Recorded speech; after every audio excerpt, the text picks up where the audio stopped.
કાચની સફાઈ જે ચાલુ થઈ છે શું કહો? સરદાર સાહેબના સ્ટેચ્યુ પાસે સરદાર શોપિંગ સેન્ટર હતું. સરદાર શોપિંગ સેન્ટરના નીચેથી આ નડિયાદનો પૂર્વ ભાગનો મુખ્ય કાંસ જઈ રહ્યો છે. આ લગભગ 14 ફૂટ પહોળો છે અને 8 ફૂટ ઊંડો કાંસ છે. અત્યારે તમે જોઈ શકો છો કે 100 ફૂટ કાંસની અંદર એક જ બાજુએ, હજુ એક જ બાજુએ, હજુ બીજી બાજુ સાફ કરવાનો બાકી છે. એટલે લગભગ 6x8 નો એક કાંસ, એની અંદર સફાઈનું કામ ચાલે છે અને લગભગ 100 ફૂટ જેવી સફાઈ કરતા કરતા એ લોકો જેસીબીથી આગળ ગયા છે. પણ હજુ એમાં પણ હજુ કામ કરવાનું બાકી છે. અને આજનો આપણે આંકડો લીધો અત્યાર સુધીનો, તો 150 ટ્રેક્ટર મડ નીકળ્યો છે અંદરથી અને આ પૂરેપૂરો ચોકઅપ જ હતો.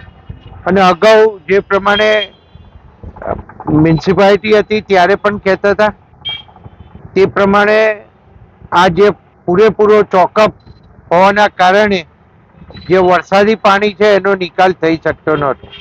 અને એના કારણે નાના કુમનાથ રોડ હોય, મોટા કુમનાથ રોડ હોય, આ બાજુ આઈસ ફેક્ટરી દેસે વગો હોય, કિડની હોસ્પિટલથી પછી કોલેજથી આવતું પાણી, અને ઓલ્ડ સિટીનું પાણી, જૂનું શહેર જે નડિયાદ છે એનું પાણી ઉડેવર મારફતે અહીંયા આ બધા જ પાણી અહીંયા ભેગા થઈને આવે. એમાં આ બધા જે મેં કયા એરિયાની અંદર પાણી ભરાઈ રહેતું. અને એમાં આંખની હોસ્પિટલ આપણી સૌથી મોટી સંતરામાઈ હોસ્પિટલ, એની અંદર પણ એ પાણીમાં 4 મહિના આપણે રહીએ જ છે. એ રીતના નાના કુમનાથ રોડ ઉપર પણ જે કિડની વાળો રોડ છે એની ઉપર પણ પાણી રહેતું.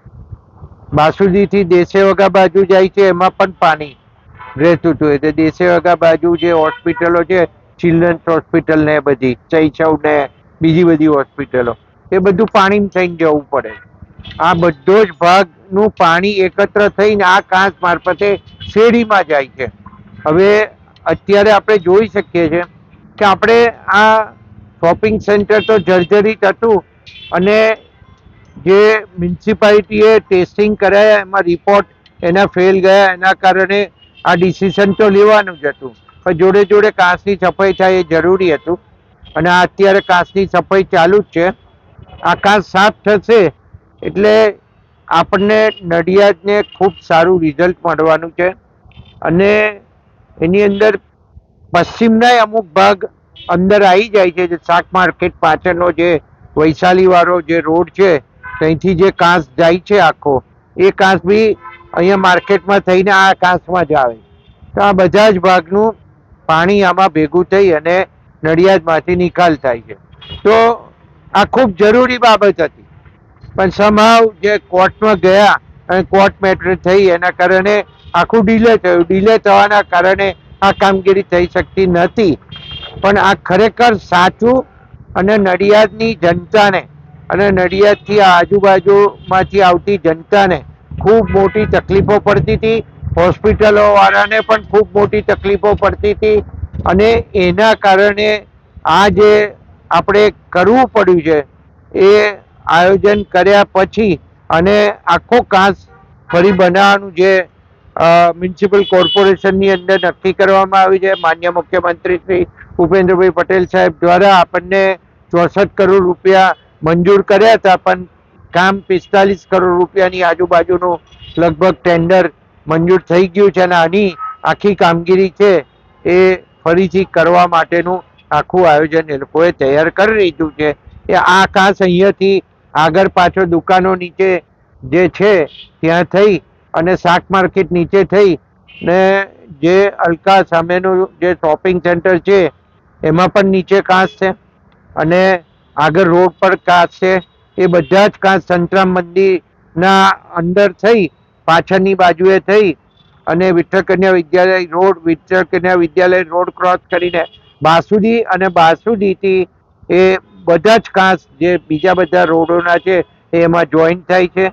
તો આ ભાગ નવેસરથી થાય તો નડિયાદને ખૂબ મોટો અગાઉની વર્ષોની અંદર અને ચોમાસાની અંદર રાહત આપવા વાળો ઘાસ આપણને મળશે. આ ઘાસ સાફ થવાથી જે ગંધારા છે એમાં કઈ ફાયદો થવાનો એમાં પણ ફાયદો થશે. એનું કારણ છે કે આપણે ત્રણેય ગરનાળામાં પંપ જે મૂક્યા છે એ ત્રણ ગરનાળાના પંપનું જે પમ્પિંગ થાય ચોમાસાની અંદર અને એનું પાણી આ જ કાંસમાં આવે છે અને આ જ કાંસમાંથી નિકાલ થાય છે.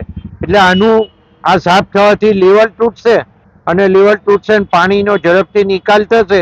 એટલું જલ્દી પાણીનો નિકાલ થવાનો.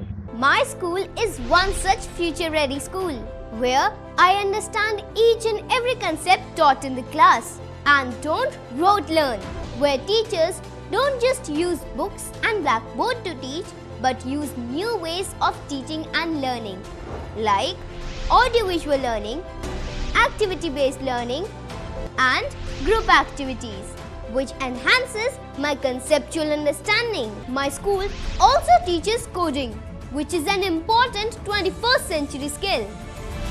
Not just that, I get an opportunity to showcase my skill on a national platform. And with all this, I acquire important skills that make me future ready and confident. Would you also like to know where is my future ready school? Visit now and see for yourself.